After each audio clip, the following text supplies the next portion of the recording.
नमस्कार दोस्तों। आज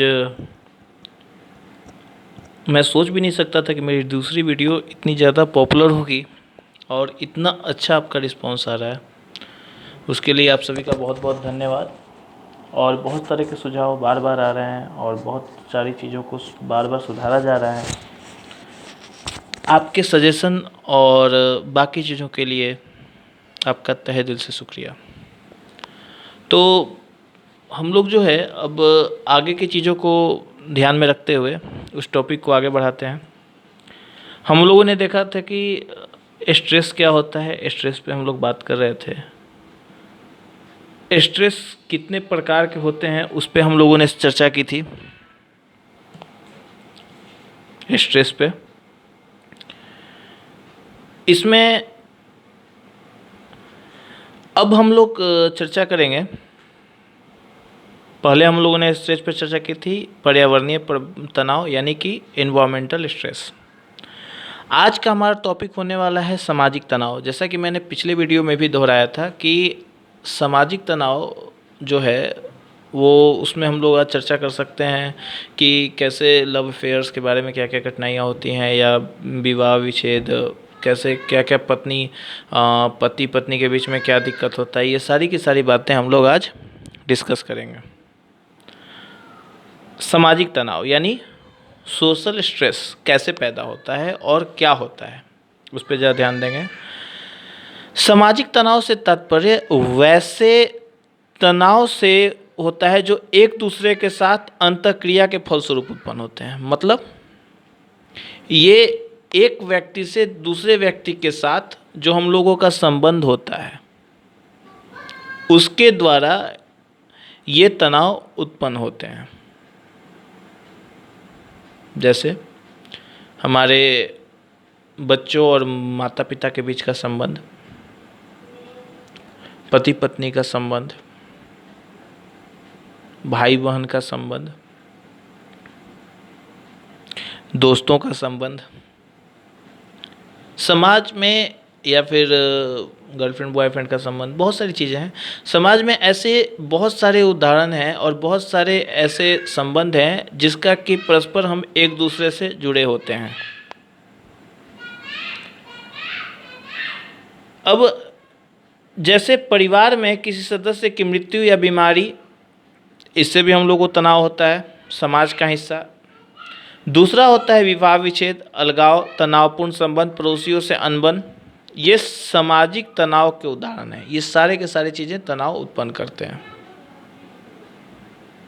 जैसे एक समुदाय का दूसरे समुदाय से ना बनना। आप इसके आजकल बहुत सारे उदाहरण देख रहे हैं, बहुत सारे, हर तरह के उदाहरण, जिसमें कि एक समुदाय विशेष का दूसरे समुदाय विशेष से नहीं बनता है, पति का पत्नी के साथ नहीं बनता है, बच्चों का अपने परिवार के साथ नहीं बनता है। क्यों नहीं बनता है ये चीज़ें? देखिए, जब हम लोग समाज में रहते हैं, अच्छा ये समाज क्या है, क्या होता है समाज? व्यक्ति का ऐसा समूह जो कि एक दूसरे के आवश्यकताओं की पूर्ति करता हो।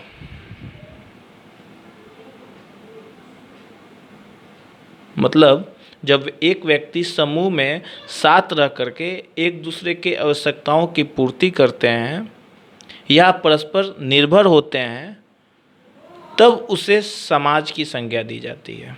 उसके कुछ नियम कानून होते हैं, कुछ संबंध होते हैं आपस में उनके। ये सारी चीज़ें तनाव समाज के उदाहरण हैं। तो समाज में जब हम रहते हैं तो उसमें क्या होता है, उसमें बहुत सारी चीज़ें होती हैं। या तो आपको क्या करना पड़ता है, आपको समाज के बातों को मानना पड़ता है। समाज के कुछ नियम हैं, कुछ कायदे हैं, कुछ कानून हैं, उन बातों को आपको मानना पड़ता है, उनके बातों को अपने आप पे रखना पड़ता है। ये सभी सामाजिक तनाव को जीवन के विभिन्न अवसरों पर प्रभावित करते हैं। इन सभी तनावों के अनुभव में व्यक्तिक भिन्नताएं पाई जाती हैं।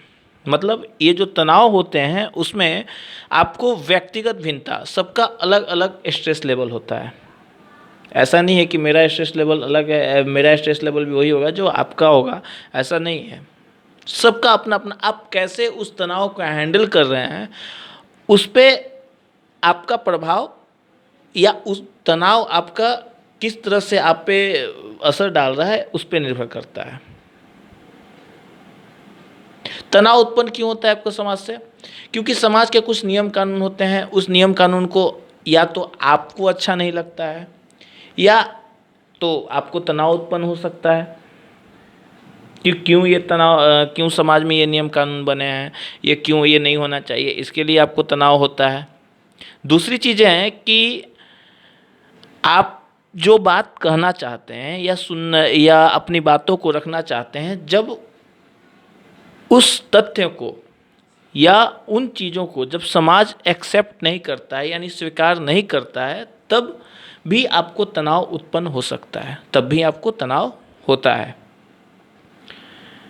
ये सभी समाज के अनुभव के व्यक्तिगत भिन्नताएं पाई जाती हैं। जैसे कुछ लोग गंभीर बीमारी से ग्रस्त हैं जिन्हें दीर्घकालिक समायोजन के बारे में सोचना पड़ता है, जबकि कुछ लोग ऐसी घटनाओं को सामाजिक मानते हैं। अब सोचो, कोई बेड में पड़ा हुआ है, घर में कमाने वाला अगर बीमार है तो वो सोचेगा ना कि अरे यार मेरे परिवार का कैसे पालन पोषण होगा, क्या किया जाएगा, कैसे करें।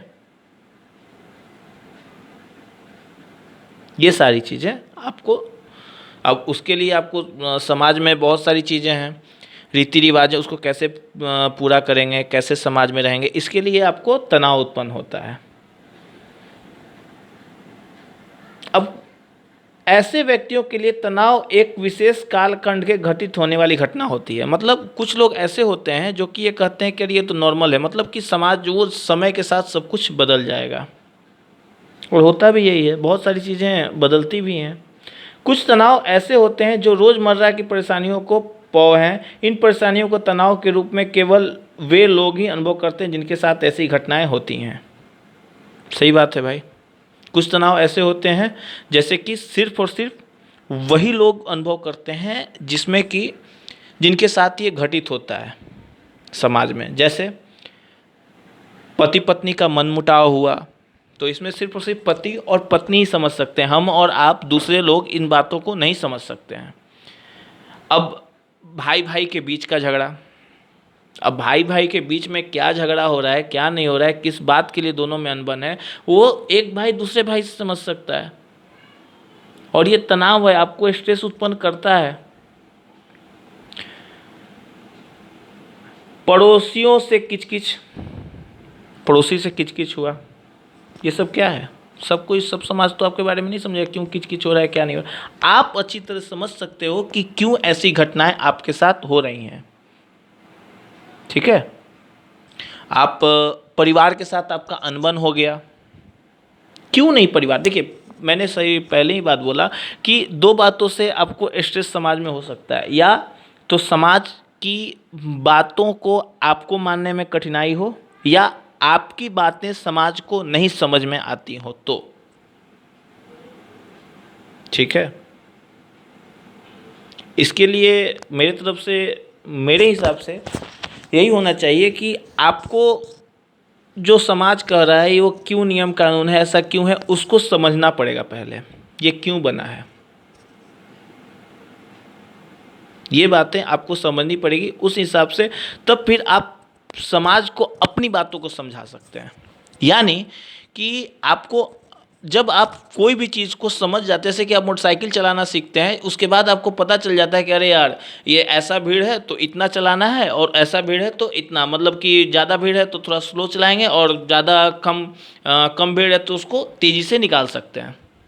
तो ये बातें आप तब समझेंगे जब आप समाज को समझेंगे कि ये क्यों बना है, उसको समझने का कोशिश कीजिए पहले, क्यों ये चीज़ें हुई हैं, क्या इसका प्रभाव हो सकता है, क्या इसका भविष्य है। उसके बाद ही आप जब निर्णय लेते हैं तब आपका निर्णय सच में अच्छा होता है। जैसे आजकल हम लोग देखेंगे कि लव अफेयर के बीच में बच्चों का जो है किशोरावस्था में, यानी टीनेज जिसको कहते हैं, उसमें लव अफेयर्स बहुत होते हैं। अब लव अफेयर्स में क्या हो गया कि लव अफेयर्स में लड़का और लड़की दोनों चाहते हैं कि बस सिर्फ और सिर्फ जो है हम बस प्यार में पागल हो गए और शादी कर लें, भाग के शादी कर लें, या कुछ अगर माँ बाप मानते हैं तो ठीक है और नहीं मानते हो तो हम अलग रहेंगे। क्यों नहीं मान रहे हैं माँ बाप, इसके बारे में भी सोचिए। क्यों नहीं समाज उसको एक्सेप्ट कर रहा है, उसके बारे में सोचिए। या कुछ माँ बाप ऐसे होते हैं जो कि इन बातों को समझना ही नहीं चाहते हैं। दोनों को समझना पड़ेगा। आप किसी भी बात को करने से पहले या जब आप सोचते हैं उसको गहराई में जाइए, उसको समझिए कि वो क्या हो रहा है और क्या कहने वाला है, ये बातें क्यों कही जा रही हैं।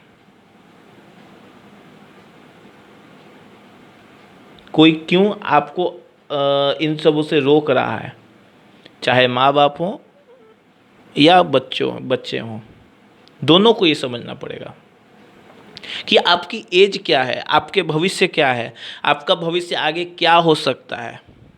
इन सब बातों को आपको समझना पड़ेगा, इन सब बातों को आपको देखना पड़ेगा। इस तरह की घटनाएं जब लंबे समय तक निरंतर रूप से होती रहती हैं, जो इनका ऋणात्मक प्रभाव गंभीर ढंग से होता है। जब कोई चीज़ लंबे समय से आपको समाज के द्वारा परेशान किया जाता है तो आपको इसका गलत प्रभाव आपके ऊपर पड़ता है, बहुत ही गलत। बहुत सारी चीज़ें आपको घर में किचकिच हो जाएगा, किसी से झगड़ा, अब आपको वो प्रेशर है, यार क्यों नहीं मान रहे हैं, अरे यार क्यों कर रहे हैं ऐसे, क्यों कर रहे हैं। क्योंकि देखो, आप जब कोई चीज़ को बर्दाश्त करते हो तो क्या होता है, स्प्रिंग की तरह वो चीज़ें दबते जाती हैं और एक बार ब्लास्ट होती हैं। जैसे स्प्रिंग को दबाते जाओगे तो एक लिमिट तक दबेगा, उसके बाद जब उठेगा तो वो सारी चीज़ें को फैला देता है। वही चीज़ हो रहा है आपके साथ, ज़्यादातर दबते जाता है, आपका बातों को दबते जा रहा है। उसको ये ना देखो कि क्यों हो रहा है आपके साथ, ये क्यों कहा जा रहा है ये चीज़ को। तो ये चीज़ें आपको समझनी होगी और देखनी होगी। साथ ही साथ ऐसी घटनाओं का बुरा असर मानसिक एवं शारीरिक स्वास्थ्य पे भी पड़ता है। ये आपके शारीरिक स्वास्थ्य और मानसिक स्वास्थ्य दोनों को पे पड़ता है और ये आपको बहुत ही हानिकारक है। चलिए, बहुत बहुत धन्यवाद इसके लिए। ऐसे ही सुझाव हमें देते रहें और इसको ज़्यादा से ज़्यादा लोगों तक अगर अच्छा लगे तो बस पहुंचाने का अवसर दें हमें। और आगे जो होगा हम लोग साइकोलॉजिकल स्ट्रेस पढ़ेंगे। साइकोलॉजिकल स्ट्रेस में अब मनोवैज्ञानिक प्रभाव तनाव में क्या होता है वो देखेंगे, कुंठा क्या होता है, द्वंद्व, दो चीज़ों के बीच अब ये चुने कि वो चुने, कौन अच्छा होगा इसके लिए। इसके बाद दबाव यानी प्रेशर के साथ आप काम करते हो, उसके लिए भी आपको तनाव उत्पन्न होता है। तो ये सारी चीज़ों को हम देखेंगे। चलिए, बहुत बहुत धन्यवाद इसके लिए। और इस वीडियो को अगर अच्छा लगे और सारी चीज़ें आपको पसंद आए तो ज़रूर सब्सक्राइब कीजिए और उसको आगे बढ़ाइए। बहुत बहुत धन्यवाद। नमस्कार।